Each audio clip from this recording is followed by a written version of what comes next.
chain. So,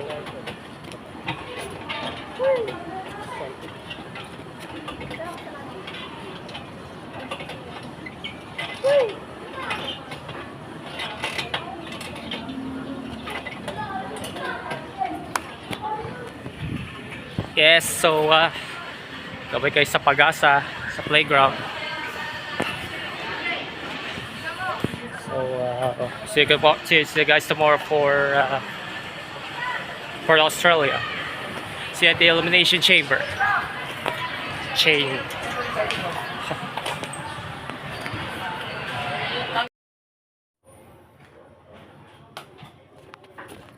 Yes.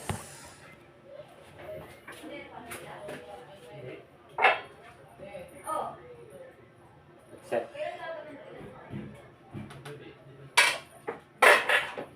Oh, dog.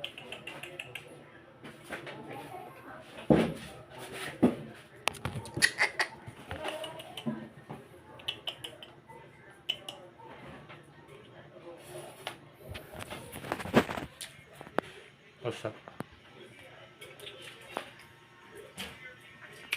So guys, to Australia.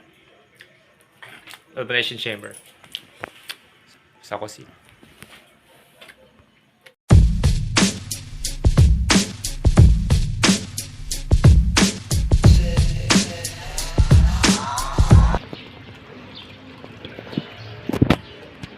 Yes. So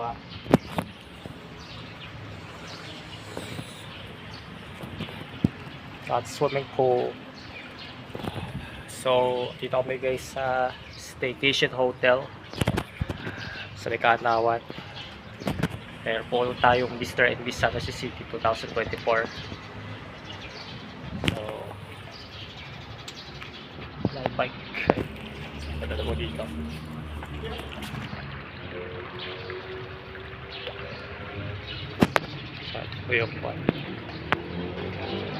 So yan na po yung Elimination Chamber.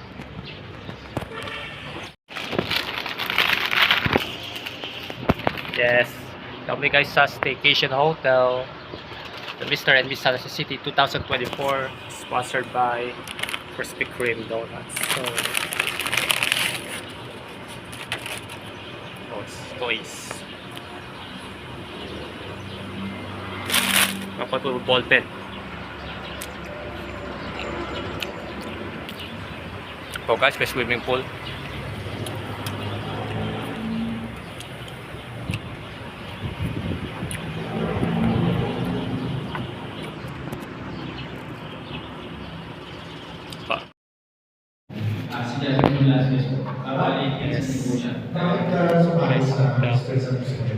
Una-una po, na-realize ko po kasing gusto ko mag-paddle since nung nakakanood ako sa San Jose. Nung nag-start po ako doon, parang naisip ko na parang sobrang sarap sa feeling. And yung nakikita ko po si mga nagpapaddle is sobrang alaga nila sa katawan nila. Nagkakaroon sila ng, kumbaga, nagkakaroon sila ng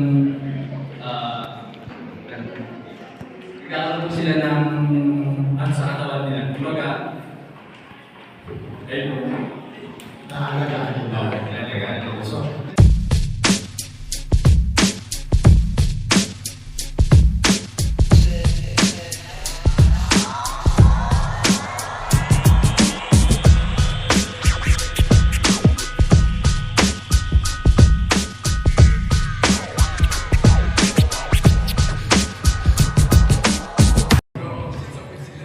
hello, good afternoon everyone. I'm Jerome Yankima, 24, representing Upper Second.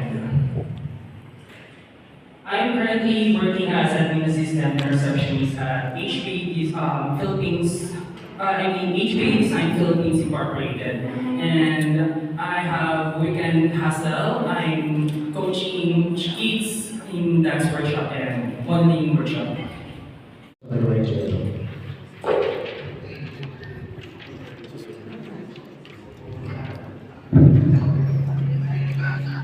Okay, question tayo. Okay, thank you, Gerald. Please prepare for the next segment. Kaya na bang alas? Okay na yung application form? Susunod na. Okay. Sa ano tayo na sa susunod sa conclusion po.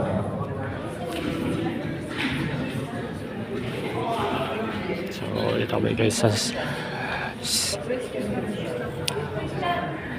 staycation hotel. So,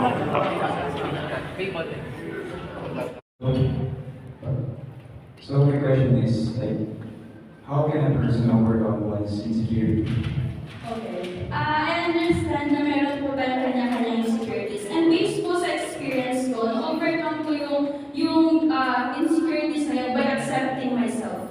Kasi hindi po natin ma-overcome ang isang insecurity kung sa sarili mo mismo hindi mo tinatanggap. Kaya ang insecurity po na yun dapat yun yung mas minamahal natin at mas ni-develop natin sa sarili natin. Para pag nakita siya ng ibang tao, ay may bago sa kanya, ay may nag-improve sa kanya. Nabanggit mo kanina na may depression, anxiety ka. What if this pageant will make you more depressed?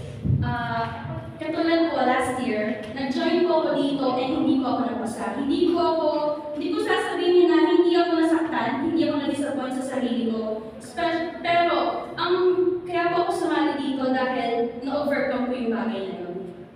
Higit sa lahat, kung magkakaroon man ako ng another sakit, kung hindi man ako matatanggap ngayong pageant na to, is naniniwala ako na meron pa rin right timing and perfect place for me.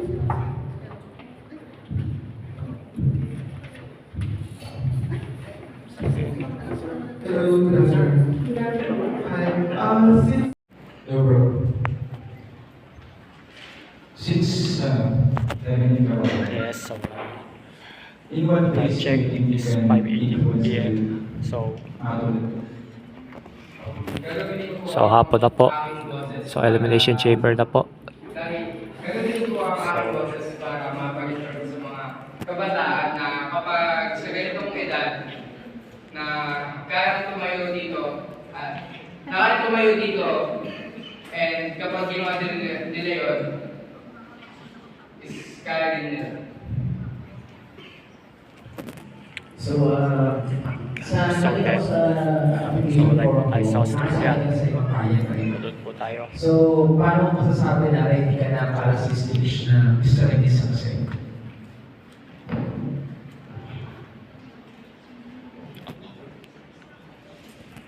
Masasabi ko pa na ready ako sa Mr. Sunset sa pamamagitan ko ng paghahanda simula ko una at yung mga natutunan ko po sa pagsubo ko sa unang pageant na yun is magiging silbi din po rin na gabay para sa susunod pa po na Mr.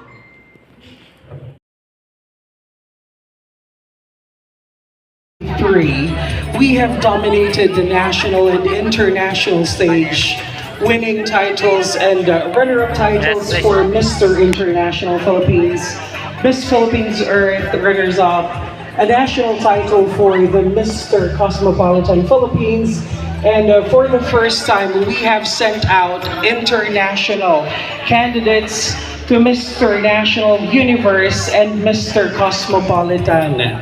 Those are international pageants. And this year, in behalf of our chairman, Sir Jackie Francisco, once again, we are taking pride that these young hopefuls will still reach the international stage. So without further ado, I think San Jose City is already excited for the Pag-ibang Damara Festival, and this is the start as we introduce to you the official candidates for the Mr. and Miss San Jose City 2024.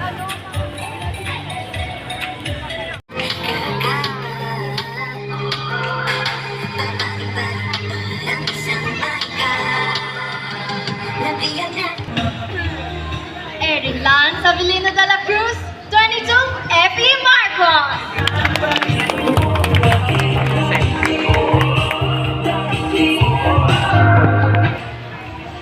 Micaela Jane M. Pascua, 19, Caloocan.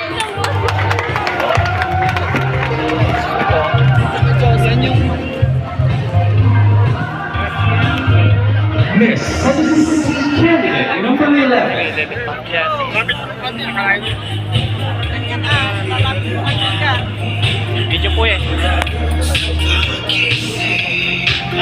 nakilala ko yan eh. Picture na ba? Picture ka lang. Vanessa. Vanessa May Gabriel Nanis, 22, Santo Niño Segundo. At siya. For your prelims and sa ating coronation. April 3rd po. April 3rd din po. Manood po kayo Si Janos. Erin, would you like to invite them for our coronation night?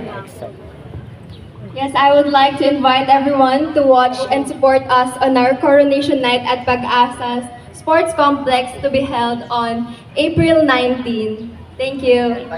Ayan, palakpakan po natin muli ang ating mga kandidata. Sino kaya ang magdadala muli sa pangalan ng San Jose City sa national at international stage? Thank you, Mr. and Miss Candidates. Maraming salamat po at magandang umaga. Aba.